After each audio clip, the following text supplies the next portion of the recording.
こんにちは、のすけです。4月にあったアスクフェスに参加したんですが、個人的に結構ショッキングでした。正統派の自作 PC がマジでかっこいい。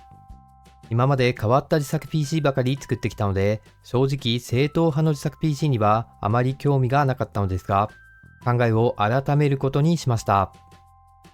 ということで今回は正統派の自作 PC を作っていこうと思います。方針としてはこんな感じ。まずは見た目を重視。かっこいい自作 PC を目指します。次に配信もできるゲーミング PC とする。最近ライブ配信を始めたので、配信とゲームが同時に起動できる性能とします。宗教的観点から赤組のパーツを使用する。つまりライゼンとラデオンを使うってことです。最後に予算は20万円以内とする。これが一番厳しいと思います。予算が無制限なら好きなパーツを組み合わせれば良いだけですが、石油王ではないので予算に上限があります。底辺 YouTuber なので20万円としました。そう考えながらインターネットを散策していたところ、良いものを発見しました。コスパソというウェブページの自作 PC 構成チェッカー。性能やコストを考えながら構成を検討することができる優れものです。ということで早速使っていきましょう。まず最初に決めるのは PC ケースです。自作 PC の醍醐味ってやっぱり見た目じゃないですか。で、見た目で一番重要なのはケース。なのでケースから決めていきます。で、PC ケースはこれを使いたいってやつがあります。リアンリの A3M-ATX。1年ほど前に発売されたケースですが、最近サイドパネルをガラスとしたモデルが追加されました。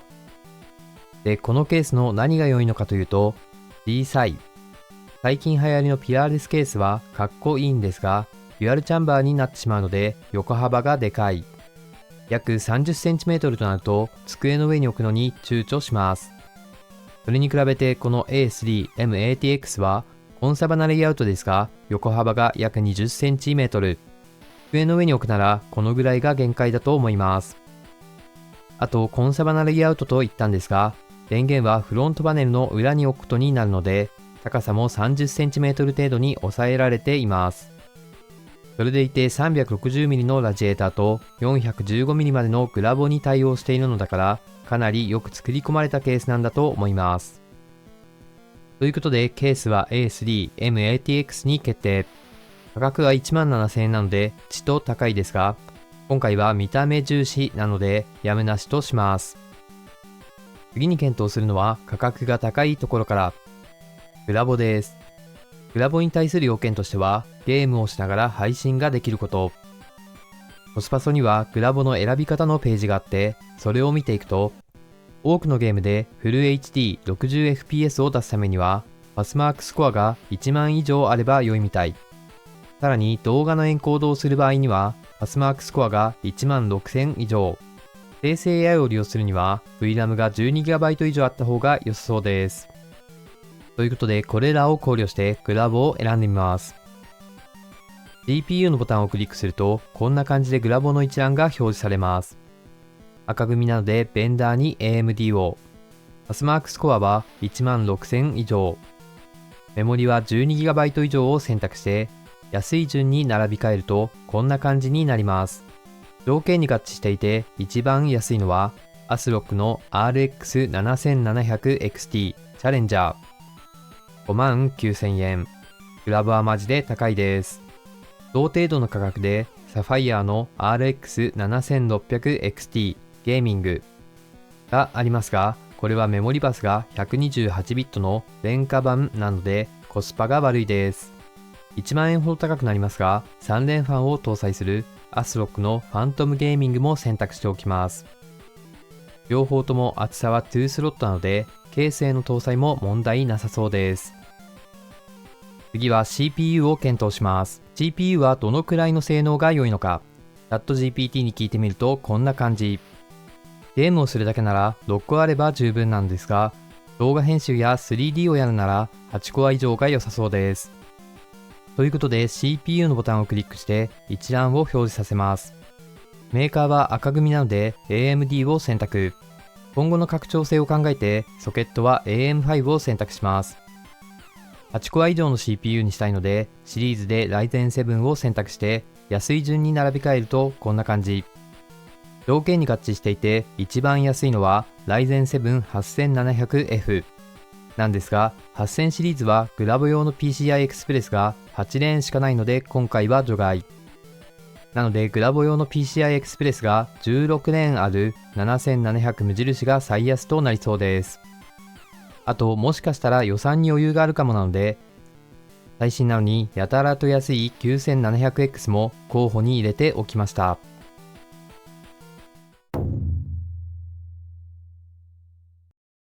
次はマザーボード。今回はケースが小さいので、ホームファクターは ITX かマイクロ ATX しか選択できません。まずはケースの中に余裕ができる ITX から調べると、GB の A620i AX が 26,000 円で最安。しかしこれは高い。とりあえず候補として選択はしておいて、マイクロ ATX も調べてみましょう。さすがメインストリームなだけあって、マイクロ ATX の方が1万円以上安いです。一番安いのは ASUS のプライム A620M なのですが、これは見なかったことにしてください。なぜなら発注した時に安売りされていなかったから。1週間前は1800円だったんです。なので一番安かったのは MSI のプロ A620M と B650M。同じ値段だったら B650 の方が良いチップセット。なのでこちらを選択しておきます。CPU クーラーは付属品が使えるかもなので置いといて、メモリを考えます。AM5 のマザーボードを使用するので DDR5 メモリーを選択。動画編集や 3D キャットを使用するので、容量は 16GB を2枚の 32GB。メーカーによる価格の差は小さいので、相性問題の少ないクルーシャルを選択します。安い順に並び替えるとこんな感じ。DDR5 メモリーは発熱が多いので、できればヒートシンク付きのものを買いたい。なのでヒートシンク付きで一番安い転送速度が 5600MHz のものを選んでおきます。次は SSD を選びます。サイズで M.2 のタイプ2280を選択。容量は最低限の 1TB とします。メーカーは信頼性が高いと思っているウェスタンデジタル。安い順に並び替えるとこんな感じ。信頼性を考えるならグリーンとかブルーは除外。さらに C ドライブに使うなら DRAM 付きの方が良いと思っているので WD ブラック SN850X を選択しました。次はケースファンを選びます。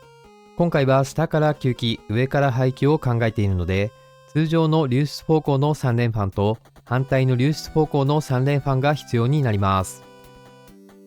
メーカーはケースに合わせてリアンディ、ファンサイズに 120mm を選択します。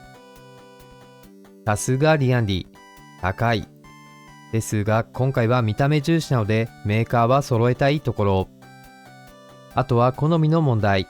少しだけ光らせたいので枠が光るタイプの3連ファンを選択しました。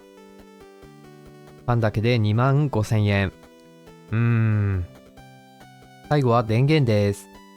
自作 PC 構成チェッカーのページの下の方で推奨電源容量の計算をしてくれているので、これを参考に電源を選びます。今回の構成では 625W 以上の電源であれば良さそうです。電源容量は項目のある 700W 以上を選択。ケースが小さく、電源もできるだけ小さくしたいので、対応規格で SFX を選択。サイドパネルがガラスで中身が見えるので、不要なケーブルは見栄えが悪い。なのでプラグインでありを選択。安い順で並び替えるとこうなります。一番安いのはリアンリの SP750、19,000円。対応規格を ATX にすれば半額くらいになりそうですが、見た目重視だと ATX でケーブルごちゃごちゃは避けたい。なので少々高いですが、これを選択しておきます。最後に Windows 11 Home を追加して総額を確認すると、241,650円。さすがに20万円以下は無理がありました。なので安い方の選択肢に変更していきます。CPU を 9700X から7700無印へ。グラボを3連ファンから2連ファンへ。マザーボードを ITX から ATX へ。これで総額を確認すると、20万1706円。ダメですなんですが、許してください。というのは、発注した1週間前は同じ構成でギリギリ20万円以下だったんです。何が値上がりしたのかまではわからないですが、この自作 PC 構成チェッカーの価格は随時更新されているようです。ということで、ギリギリ20万円以下となる構成でパーツを発注しておきました。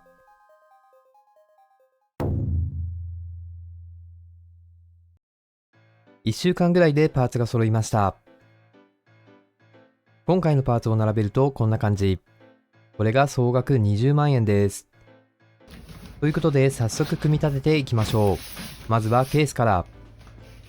リアンリの A3MATX。側面のガラスパネル。メッシュパネルがワンタッチで取り外せるようになっています。天井のパネルは据え付けのネジを緩めて取り外し、フロントパネルはワンタッチで取り外せました。木目の裏にはメッシュが貼り付けてあります。木目じゃないただのプラスチックのモデルより通気性が良さそうです。読めない。袋に小分けされていて、かつこのボックスがついているのがいいですね。電源は後ろから入って、このコードでフロントに持っていく。これが電源ホルダー。これが 2.5 インチの SSD を取り付けるプレート。すべて分解するとこんな感じ。振りはかなり良い感じでした。次は電源を取り付けます。リアンリの SP750。なんかすごい可愛い感じ。小さいなこれ。フルプラグイン。80ゴールド。750W。見えねえよ。いい感じですね。なんか作りがしっかりしてて、ヘアライン仕上げになってるし、かっこいいな。メッシュタイプと普通のゴムタイプが混在してる。どうせやったら全部メッシュタイプで揃えてくればよかったのに。ここのネジが干渉してる。これ曲がってしまう。あとこのままこれつけるとここがなんか開きすぎちゃって、これかっこ悪いな。微妙。ちょっと使い方多分間違ってるんだけど、この方がリアンジのマークがまっすぐになるし、なんかすっきりするからこう取り付けることにしました。これ多分鉄板に対してこの2箇所しか止まってないから、まあちょっと合成としては微妙なんだけど、まあネジをきっちり締めれば大丈夫でしょう。多分こっちの方がかっこいいはず。リアンリってちゃんと見えた方がいいですもんね。問題はここでマザーボードとの間が狭いんでケーブルがちゃんと取り付けられるか。ちょっとこれは見てみましょう。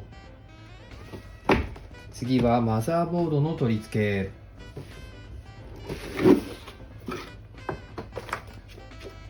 け。すごい。いかにも安いやつって感じがする。シンプル。VRM にヒートシンクすらついていない。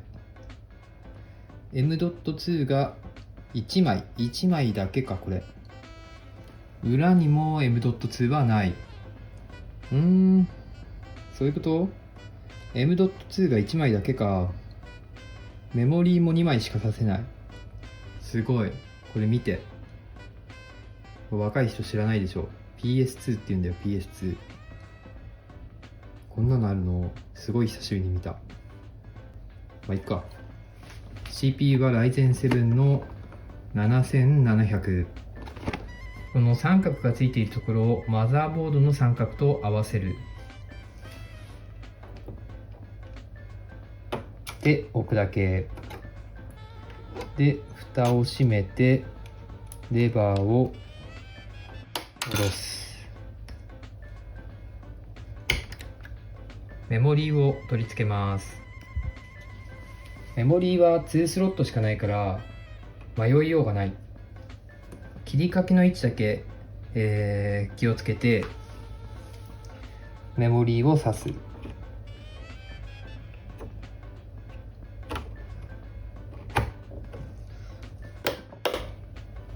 カチッとなるまで挿しましょう。 SSD はまあ1箇所しかつかないからここに取り付けます。斜めにして奥まで挿してネジを取り付ける。最後に CPU クーラー、グリースは MX6 ってやつを使います。だいたい適当に塗り広げておけば OK。 クーラーを取り付けます。ここを止めて、反対側もこれ止める。でこのレバーをちょっとこれ押しながら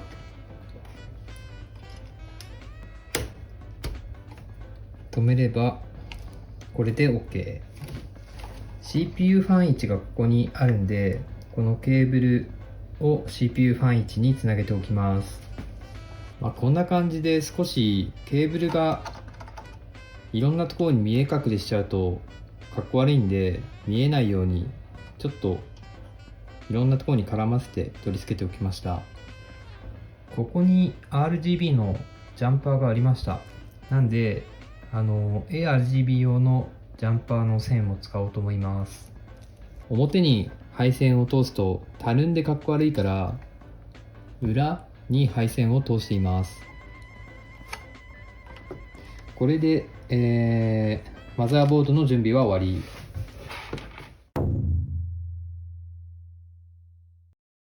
マザーボードを取り付ける前にバックパネルの取り付けを忘れないようにしましょ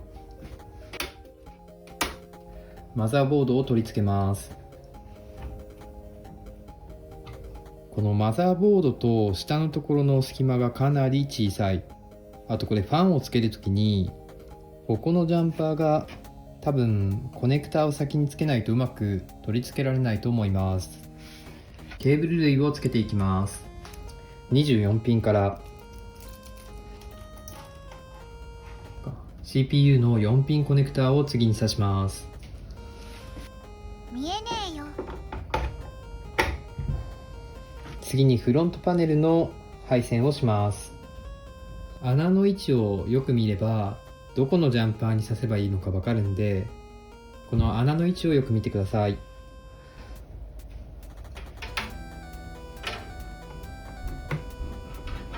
今時点がこんな感じで、次はファンを取り付けます。まずは上のファンからコントローラーですね。ファンはこんな感じ。これがデイジーチューンでしたっけ、イージーチューンでしたっけ。ここでいう上をはめてあげてから下からスライドさせると、きっちりはまる。下をからずらす。はい、しっかり入りました。こんなにいいベアリングなんですね、最近のいいファン。回した感じがすごいしっかりしてる。なんかガタとかがない。ファンを取り付けます。こんな感じでつきました。これパッドがゴムで締めていくと潰れちゃうんですけど、あまりきつく締めすぎるとこのプラスチックの部分と金具がこれ接触してビビりそうなんで、軽くゴムが少し変形するぐらいまでしか締めてないです。でフロント側にこの人を刺すと、刺してからやればよかったな。でコントローラーはこの電源の裏のところ貼り付ける予定。ユニファンリバースブレード、リバースなんで、これはこっちに風が行きます。なんでこのまま取り付けても大丈夫のはず。フローの方向が書いてない。この羽の形状を見るとこれってこっちがとんがってるんで、こっちにこう動きますよね。そうすると風がこっちからこう出てくるっていうのが分かるって言えば分かる。ここに謎のプレートがあるのが邪魔なんで、これを外しておきます。先に謎のプレートがついてました。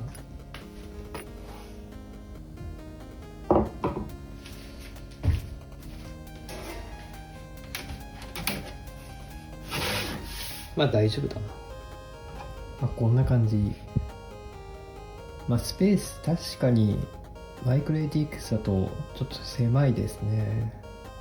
裏配線を、これ裏配線っていうほどここに配線を通せるほどの隙間はないんですけど、この SFX の電源でこの裏にかなりスペースがあるんで、このリアンリのコントローラーとかそのあたりはここに置こうと思ってます。チャレンジャーで、こっちはプラスチックで、こっちは多分アルミかな、アルミだと思います。で、さっき気づいてしまったんですけど、これ入らなかった。このマザーボードの PCI Express がもう一スロット上にあれば問題なくつくんだけど、これが1個下についてるんで、ちょっとこのままだとつけられない。いや、困ったな。どうしよう。ファンを外すしかない。ファン上3つで下が1つとかになっちゃうとかっこ悪いよな。外すか。1個下。下のファンがこの1個だけにしました。ここのファンなくしちゃうと、ここに束ねてる電線とかが見えるようになっちゃうんで、ここはつけといていいかな。ちょうどギリギリ干渉しないぐらいで取り付けられました。結局下から空気吸って吐くだけだから、大丈夫でしょう。で、あとせっかくファンが1個余ったんで、そういえば吸気のここのファンつけるのを忘れてたんで、これをつけましょう。こいつでこのファンとつなげます。ここにこれとこれをつけちゃまずいよね。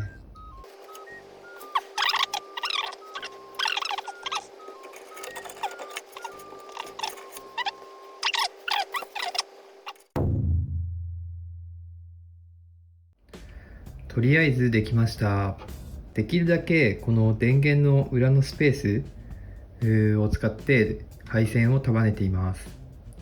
表側から見るとこんな感じ。結構スカスカ。電源が SFX にしたんで、かなりスペースに余裕ができちゃって、かなりスカスカになってしまいました。最後に、グラボのステーがついてたんで、これつけておきます。裏にマグネットがついてるんで、下にこれ置けばパチッとはまるだけですね。大丈夫でしょう。底面のメッシュをつけて、フロントパネルをつける。で、上面パネル。で、裏のパネル。で、表のパネル。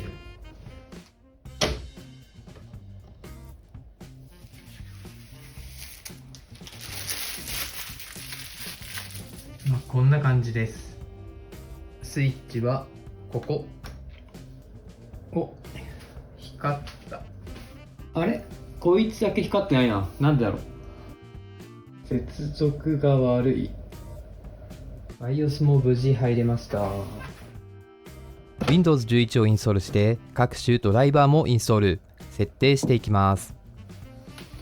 まず BIOS の DRAM セッティングで、エキスポのプロファイル位置を選択。転送速度を 5600MHz にします。保存して再起動。CPU-Z でメモリーの転送速度が 5600MHz になっていることを確認します。当初 CPU クーラーの RGB はマザーボードで制御しようと思っていたのですが、MSI のソフトの使い勝手が悪そうだったので、Ryzen RGB ソフトウェアで制御することにしました。このソフトならリングとファン、ロゴで別々に色などを設定することができます。CPU クーラーの RGB の配線は USB 接続に変更しておきました。そしてリアンリの RGB 制御は L-Connect 3で行います。一つだけ点灯していなかった RGB は、セッティングから接続しているファンの個数を変更したら点灯するようになりました。リアンリのソフトは UI が洗練されていて分かりやすく、さらに CPU や GPU の温度なども表示してくれるので、とても良いソフトだと思いました。RGB を調整するとこんな感じ。赤組なので赤で統一してみました。悪くはないですが、ちょっと重たい感じです。白くするとこんな感じ。こっちの方が洗練されていて良い感じです。ガラスをつけて部屋を暗くするとこんな感じ。かなりかっこいい。ですが、足し色で赤を加えるともっとかっこよくなりました。ライゼンのリテールクーラーは RGB の使い勝手が良い感じです。ということで最後に性能を見ていきます。まずはシネベンチ2024。GPU スコアは8491で、最大温度は68度。GPU マルチは1061で、シングルは115。最大温度は79度でした。CPU 性能は Core i7-13700 と同程度。CPU も GPU も最大温度は80度以下なので、冷却性能は十分にありそうです。次は FF15 ベンチ。フル HD の標準品質。一番重たい戦闘シーンでも FPS が120以上余裕で出ているので、ゲームをするのに十分なグラフィック性能があります。RTX だと 4060Ti ぐらいの性能みたいです。ということで今回は赤組のパーツを使って20万円以下のかっこいいゲーミング PC を作ってみました。当初の目的はほぼ達成できたと思います。改善するとしたらですが、やはりケースの下のファンは3連にしたかった。マザーボードを A620iAX にすれば一番上の PCI Express が使えそうなので、ケースの下に3連ファンを搭載することができそうです。ただそうするとプラス15000円となってしまうので、電源を Antec の CSK750H などにしてマイナス1万円。さらにメモリーと SSD を安いものにして総額を20万円以内に収めるといった感じでしょうか。皆さんもコスパ総使用して検討してみてください。この動画が自作 PC の参考になったという方は、高評価とチャンネル登録をお願いします。ではでは。